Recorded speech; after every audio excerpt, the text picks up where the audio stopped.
or Jeff Green there for position. And now, so something is either just a little bit of mishandling wide in the 32 car, because he's dropped a couple of positions. And at 17, 32, and 3 are 5th, 6th, and 7th on the racetrack. Oh, the spinner! That is probably the Chuck Bound. Looks to be the 63 car of Chuck Bound, the Exxon Superflow car, and right in front of the 4th, 5th, and 6th place cars. Bringing out the first caution flag today here on lap number 35. Chuck Bound, hard impact in the turn 1 wall.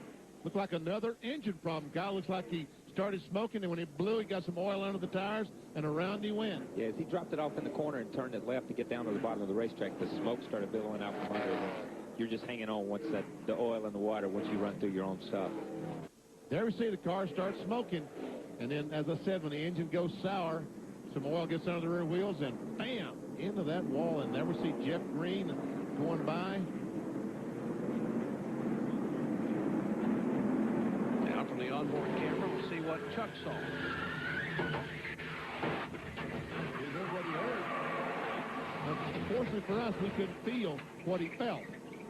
And he never stopped driving that steering wheel either. He continued to turn the steering wheel, Kyle. Yeah, just the whole way, but you heard the thing get quiet all of a sudden. And it just turns around on him. He's in his own stuff, and you can see it come down off the racetrack from an that drifted across the racetrack as all the leaders now make their entry on the pit road. We've got a great race car here. So Dave Blaney, who's still continuing to learn about these cars, climbed right back in, improved his speed. Now that car runs very well. They're very happy with it. We've made very few changes here. Now it's Finn on the back straightaway. All right, the bunch we were watching a moment ago. Car number 15, there is Strader, LaJoy, and Bob with second in the points. The Oakwood Home Chevy for Kenny Strader. The one of LaJoy and Adam Petty had just been right between these two about 3 or 4 laps ago. We told you they had a couple of near misses. He had now moved on up into 10th tire. We talk about 2 grooves, Kyle. They needed about 3 or 4 more feet on this incident, because we've got, there we see Strader on the outside. Here comes Randy Little, and just a slight touch from LaJoy in the 1 car, and around goes Strader, and he drifts up the racetrack right in front of LaJoy, giving him no place to go. So there's the contact, and all the other cars making evasive moves down to the inside. All right, now from the Bob Evans in car, let's see Randy LaJoy's view from the roof tip. No, but you see, there's 2 separate grooves here, but here they fight for the same place. Boom, right there it is. The 34 and the 98 did a great job of working, because they come back across the racetrack, and you can see a minute ago, he comes back up. All right, now from Mike McLaughlin's in car, he just was able to get by. We'll see the contact there, and now watch him make the hard left. He and Elton Sawyer able to get by. Be full of gas. We'll be able to make it one more stop after this. On our last stop, we'll have about 40 laps on our tires, and the car's working really good there, so we ought to be fine. Okay, and they're gambling that that last stop might come under green, in which case the fact they may not have to change any tires. A big crash, big crash. Heavy impact down in the banking in turns 1 and 2. 2 cars involved. There's looks like the 61 car, and there is flame from beneath that car, the IWX Pontiac, and that is Derek Cope. The 80 car also involved. That is Krogh. Mark Krogh, as they have come together, bringing out the caution for the 3rd time. And both those cars hit very, very hard. That in turns 1 and 2. There we see right there the 80 cars on the outside. Oh, and Cope hard in that wall with the left side. Mark Krogh was trying to pass Derek Cope on the outside going in turn 1. And obviously it was a spot that Derek Cope did not expect and didn't realize that he was there. Yeah, I think Derek they were coming up on a lap car on the inside. If you see the replay again, there's a white car they're coming up on. Derek was getting ready to move up to give himself a little bit of clearance, not realizing that Krogh was there. Okay, let's show you again what Kyle was talking about with that lap car.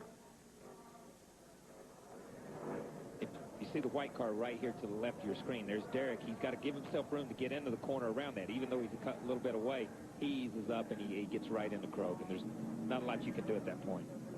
And I guess the 29 car, Curtis Markham, that was down there. Looked to be having a great run going, and just a moment ago, the car got a little bit sideways and tagged the outside wall. That's the best sign, though, the fact that he's able to talk to the crew, grabs the helmet, trying to get the helmet. It's been taped to the cable. It's taped there, Adam. There you go.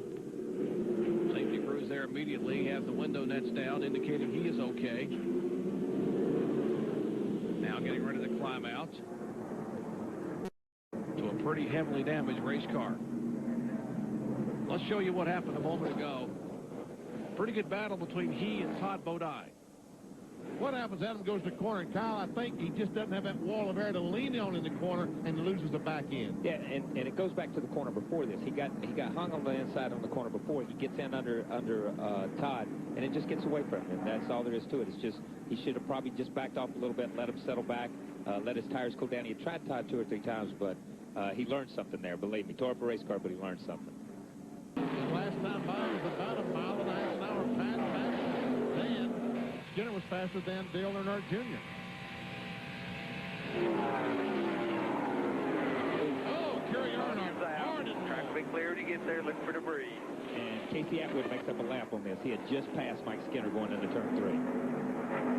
Well, that impact by Kerry Earnhardt will bring out the 5th caution flag of the afternoon on lap 127. Channel Lock Chevrolet, pretty hard impact into the outside wall in turn 2. That car has come to rest on the apron, just entering the back straightaway.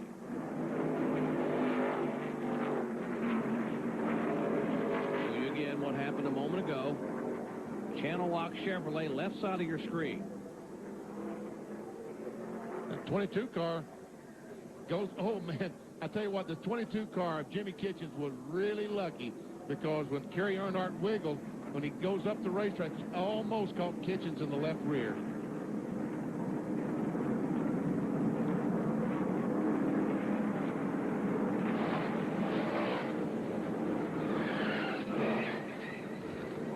Quickly down across the 24-degree banking to the apron. He jams on the brakes so the car will not get back up in front of other race traffic. That is Kerry Earnhardt, the oldest son of Dale Earnhardt, 29 years of age. All kinds of opportunities to be able to keep those lug nuts on, but they're struggling today. Now, 10 cars did not pit on this caution flag, and they're running 1 through 10. Right now, the 98 car, Elton Sawyer, is the leader. 35 cars, Lyndon Amick is running in second spot. Amick's car gets very high on turn 2, and they will come beneath him and take the position away.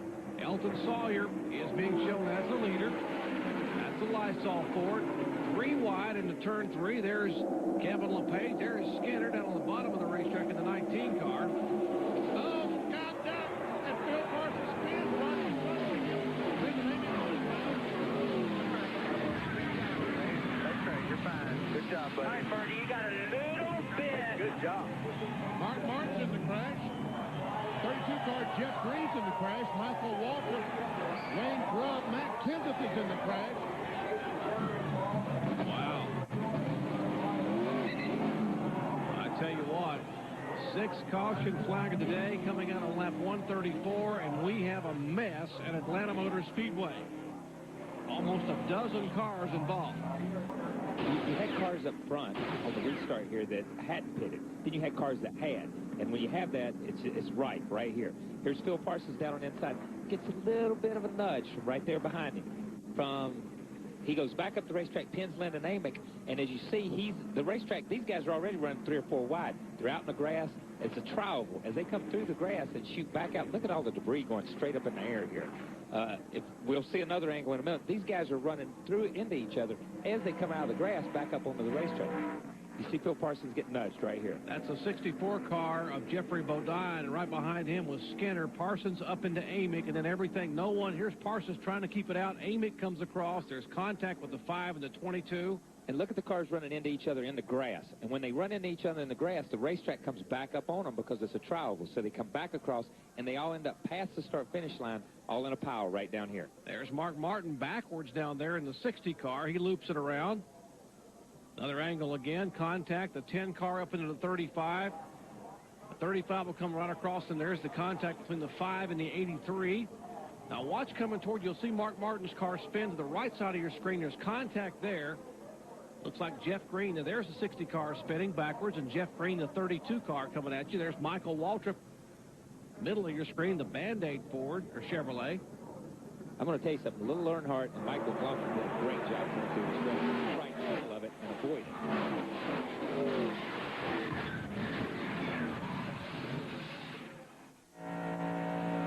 Here's what Mark Martin sees. He heads for the grass. Right there, he runs in the back of Jeff Green.